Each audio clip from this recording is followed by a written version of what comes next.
این دختری سمرقندی پوستی توت را میکند تا از آن کاغذ استحصال کنند که شاهنامه و دیگر کتاب و دستخطهای بی‌بها در آن نوع کاغذ نوشته شدند و هزار سالها بی آسیب ماندند.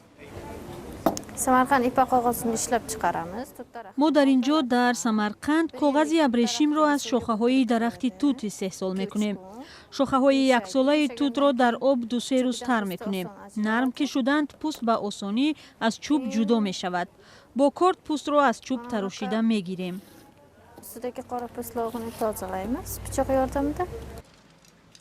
اصول قدیمی استحصال کاغذ ابریشمی را در محله کانگیل در کارگاه میراث در 9 کیلومتری سمرقند ادامه می‌دهند. اصولی که به گفته کاسبان اینجا از عصرهای 7 و 8 آمده است. استحصال کاغذ در سمرقند اولین بار در آخرهای عصر 7 و اولی عصر 8 آغاز یافته است. در آن وقت در قلمرو قزاقستان در نزدیکی رود طلس عرب‌ها با چینی‌ها می‌جنگیدند. عرب‌ها پیروز آمدند و سربازان چینی را اسیر گرفتند که در بینشان عالمان و کاسبان بودند و یکی از سربازان اسرار ساختن کاغذ را می‌دانسته است. اکنون سیر استحصال کاغذ ابریشمی را در اینجا به هر خواهشمند و سیاح نشان می‌دهند. برای استحصال 200 ورق قوی که به هیچ ترکیب اضافی کیمیاوی احتیاج ندارد 10 روز لازم است. درخت توت مثل ابریشم است. همه ترکیب ضروری از جمله شیرش و کرخمل را در خود دارد و هیچ چیزی اضافی لازم نیست.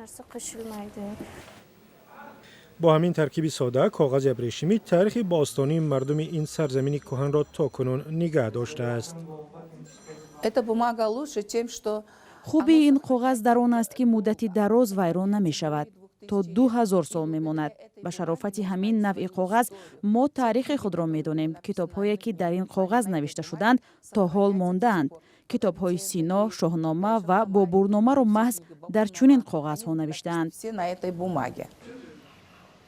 در عصر 18 سمرقند به تولید کننده اصلی کاغذ ابریشمی در آسیای مرکزی تبدیل یافت که آن را کاغذ سلطانی هم می نامند.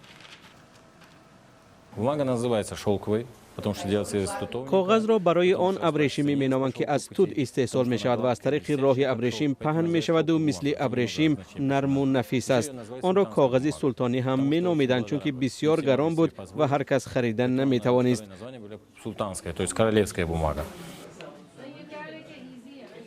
کاغذ شاهی و یا ابریشمی هنوز هم خریدار دارد. بعضی ها برای شهادتنامه دیپلم می گیرند. حالا در ورقهای وسیع ما 4 کتاب قرآن را خطاطی کردند. 5مش هم آغاز شده است. برای شجره می گیرند، برای ترمیم دستخط ها می گیرند. هدف اساسی استحصال کاغذ ما برای ترمیم دستخط های محتاج ترمیم است. کتاب و دستخط هایی که به شرافت درخت توت و کاغذ ابریشمی آن شاید 1000 سالهای دیگر هم بمانند.